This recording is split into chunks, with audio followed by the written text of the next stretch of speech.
পাশেই হাট করতে এসে বাজার করতে এসে আটকে গেছি। এই যে বাজারের অবস্থা, আজকে প্রচণ্ড বৃষ্টির কারণে বাজারের বেহাল অবস্থা।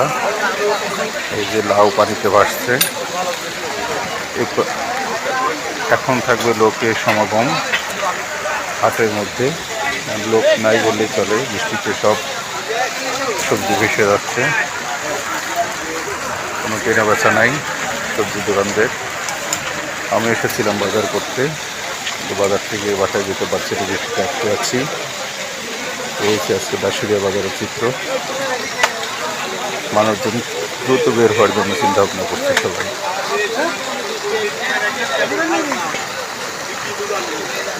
বৃষ্টির মধ্যে সবাই বের হয়ে যাচ্ছে। আমি এখন বাড়ির দিকে রওনা হলাম। এই হচ্ছে বাজারের দৃশ্য। বৃষ্টিতে পুরো বাজার, সবজি বাজার ডুবে যাচ্ছে। সবাই ভালো থাকবেন। আজকের ভিডিও পর্যন্তই।